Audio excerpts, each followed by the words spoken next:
Assalamualaikum warahmatullahi wabarakatuh. Hai, welcome to my video. Dalam video ini saya akan membahas sebuah materi ekonomi kelas 10, yaitu masalah ekonomi dalam sistem ekonomi. Baiklah, langsung saja kita masuk ke videonya. I hope you enjoyed and happy watching. Masalah ekonomi dalam sistem ekonomi. Masalah pokok ekonomi. Nah, masalah pokok ekonomi ini ada dua. Yang pertama, masalah ekonomi klasik. Pada era ekonomi klasik, masalah pokok ekonomi ada tiga, yaitu masalah produksi, masalah konsumsi, dan masalah distribusi. Masalah produksi. Hal ini menyangkut masalah usaha atau kegiatan mencipta atau menambah kegunaan suatu benda. Masalah konsumsi, hal ini menyangkut kegiatan menghabiskan atau mengurangi kegunaan suatu benda. Masalah distribusi menyangkut kegiatan menyalurkan barang dari produsen kepada konsumen. Yang kedua adalah masalah ekonomi modern. Pada masa era ekonomi modern, Paul Samuelson, seorang ahli ekonomi dari Amerika Serikat, mengemukakan tiga permasalahan pokok yang dihadapi dalam perekonomian, yaitu berkaitan dengan pertanyaan apa atau what, bagaimana atau how, dan untuk siapa barang diproduksi atau for whom. Masalah ekonomi modern yang pertama adalah barang apa atau what yang harus diproduksi. Bagi pemerintah atau produsen, masalah ekonomi pertama yang harus dihadapi dan dipecahkan adalah barang apa yang harus diproduksi dan berapa banyak. Dalam hubungannya dengan masalah tersebut, pemerintah atau produsen harus memperhatikan barang apa dan berapa banyak yang dibutuhkan oleh masyarakat. Kemudian, apakah telah tersedia sumber daya untuk menghasilkan barang tersebut? Nah, pemerintah atau produsen ini harus menentukan berapa banyak setiap barang dan jasa yang akan diproduksi dan juga kapan diproduksinya. Seperti apakah kita akan membuat mobil atau motor hari ini, sedikit motor bermutu atau motor bermutu rendah dengan jumlah yang banyak. Atau apakah kita akan menggunakan sumber daya yang terbatas untuk membuat banyak barang konsumsi, seperti contohnya mobil.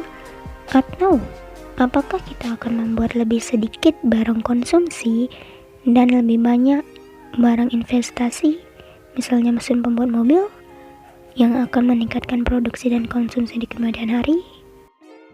Masalah ekonomi modern yang kedua adalah bagaimana atau how barang harus diproduksi.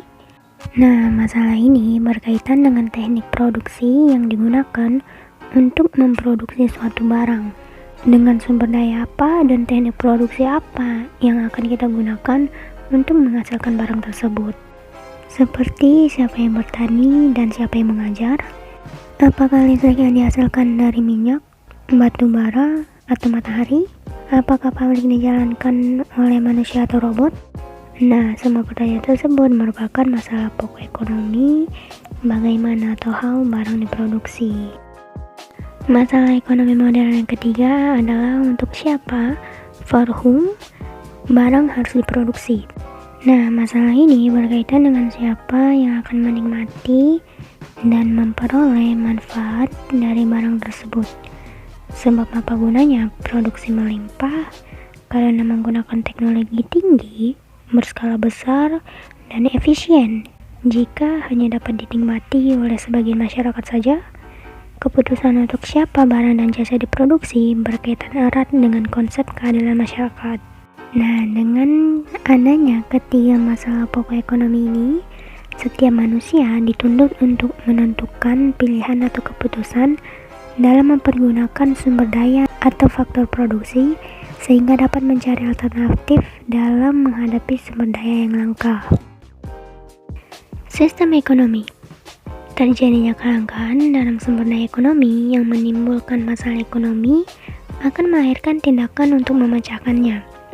Suatu negara memiliki cara-cara tersendiri dalam memecahkan permasalahan ekonomi negaranya.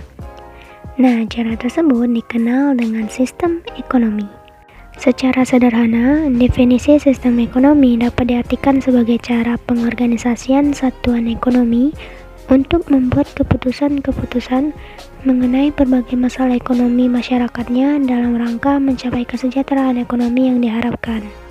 Oleh karena itu, fungsi sistem ekonomi adalah untuk menjawab masalah kelangkaan dan masalah pokok ekonomi. Nah, terdapat 5 sistem ekonomi yang tumbuh dan berkembang sesuai dengan situasi, kondisi, dan ideologi negara yang bersangkutan. Kelima sistem ekonomi tersebut adalah: yang pertama, sistem ekonomi tradisional. Sistem ekonomi tradisional adalah sistem ekonomi yang dilakukan secara turun-temurun dengan menggunakan faktor produksi yang sederhana dan terbatas. Beberapa karakteristik sistem ekonomi tradisional yaitu: yang pertama, tujuan produksi tidak terlalu dimotivasi untuk mencari keuntungan. Yang kedua, skala produksi masih sangat kecil, hanya cukup untuk memenuhi kebutuhan sendiri. Yang ketiga, kelebihan produksi ditukarkan atau barter dengan produksi dari unit ekonomi lain. Yang keempat, pembagian kerja umumnya masih sangat terbatas dan hanya dilakukan atas dasar turun-temurun. Kelebihan sistem ekonomi tradisional: yang pertama, tidak ada persaingan tidak sehat karena semua dilakukan berdasarkan kebiasaan. Yang kedua, masyarakat tidak terbebani target tertentu karena semua kegiatan dilakukan untuk memenuhi kebutuhan sendiri. Yang ketiga, mereka hidup aman karena masih merasa keluarga. Yang keempat, jarang terjadi krisis ekonomi karena semua sendi kehidupan ekonomi berjalan sesuai tradisi. Kekurangan sistem ekonomi tradisional: yang pertama, efisiensi dan efektivitas kurang karena bersifat tradisional. Yang kedua, tingkat kemakmuran rendah karena produktivitas rendah. Yang ketiga, kegiatan ekonomi dilakukan hanya untuk memenuhi kebutuhan dasar. Dan yang terakhir, sukar menerima perkembangan teknologi karena terikat dengan adat. Sistem ekonomi yang kedua adalah sistem ekonomi komando atau terpusat. Sistem ekonomi komando merupakan sistem di mana pemerintah memiliki kuasa penuh atau dominan terhadap kegiatan ekonomi negaranya. Jadi, faktor produksi dipegang penuh oleh pemerintah, sehingga tidak ada pihak swasta atau perseorangan yang menguasai barang atau sumber daya tertentu. Kalaupun ada, masyarakat yang memegang sektor produksi tentunya dalam pengawasan dan batasan oleh pemerintah. Sistem ekonomi komando memiliki ciri-ciri sebagai berikut. Yang pertama, penguasaan sumber daya alam atau faktor produksi dikuasai oleh negara. Yang kedua, imbalan yang diberikan pada perseorangan didasarkan pada kebutuhannya, bukan berdasarkan jasa yang diberikannya. Yang ketiga, prinsip keadilan pada sistem ekonomi terpusat adalah setiap orang mendapat imbalan yang sama. Yang keempat, persoalan pokok ekonomi sepenuhnya direncanakan oleh pemerintah. Kelebihan sistem ekonomi terpusat: yang pertama, mudahnya pengawasan pemerintah dalam kegiatan perekonomian.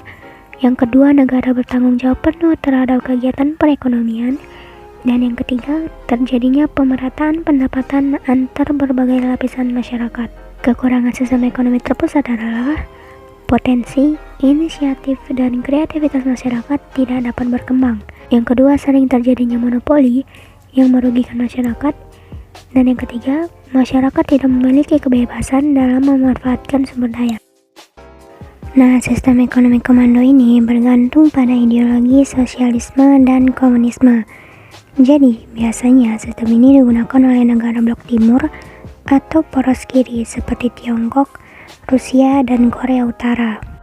Kelebihan dari sistem ekonomi komando ini adalah perekonomian masyarakat yang dijamin oleh negara. Selain itu, negara juga lebih mudah mengendalikan harga dan inflasi. Tetapi kekurangan yang dapat dirasakan adalah inovasi masyarakat dapat terhambat karena terlalu mengandalkan solusi dari pemerintah. Ini juga dapat menjadi masalah baru apabila negara justru tidak mampu memenuhi kebutuhan masyarakatnya karena konflik politik ataupun masalah internal lainnya.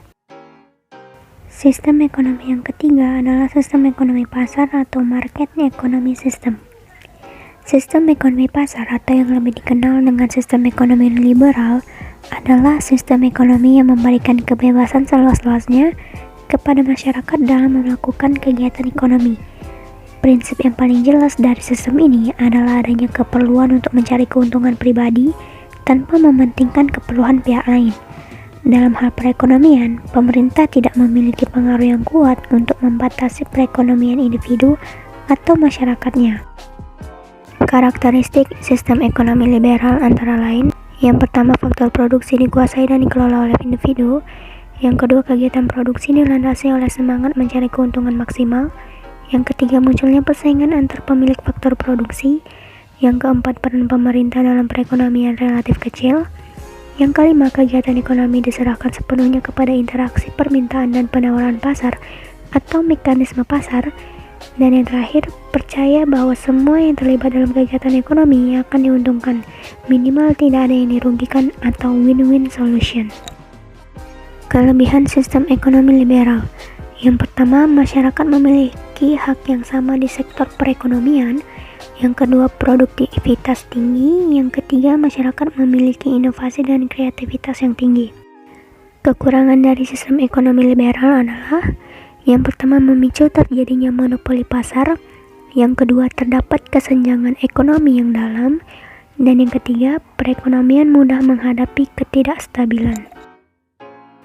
Nah, berbanding terbalik dengan sistem ekonomi komando, sistem ekonomi liberal ini bergantung pada ideologi kapitalisme dan liberalisme. Itulah mengapa negara yang menggunakan sistem ini biasanya merupakan negara blok barat atau poros kanan seperti Amerika Serikat, Jerman, dan Belanda. Kelebihan dari sistem ekonomi liberal ini antara lain adalah adanya kebebasan individu di bidang ekonomi dan produktivitas yang tinggi, karena masyarakatnya memiliki ambisi yang tinggi untuk menambah harta. Namun kelemahan dari sistem ini adalah terciptanya kesenjangan ekonomi antara golongan kaya dengan golongan miskin, serta tingginya persaingan dan monopoli untuk merebut pasar. Sistem ekonomi yang keempat adalah sistem ekonomi campuran atau mixed economic system. Sistem ekonomi campuran adalah gabungan dari sistem ekonomi komando dan sistem ekonomi pasar. Pada sistem ekonomi ini, baik pihak pemerintah maupun swasta memiliki peran dalam sektor perekonomian. Masyarakat memiliki kebebasan dalam sektor ekonomi, namun pemerintah juga memiliki kendali dalam sektor perekonomian. Ini bertujuan untuk mencegah adanya penguasaan penuh oleh segelintir masyarakat. Kelebihan dari sistem ekonomi campuran adalah: yang pertama, mencegah adanya monopoli pasar. Yang kedua, kestabilan ekonomi lebih terjamin.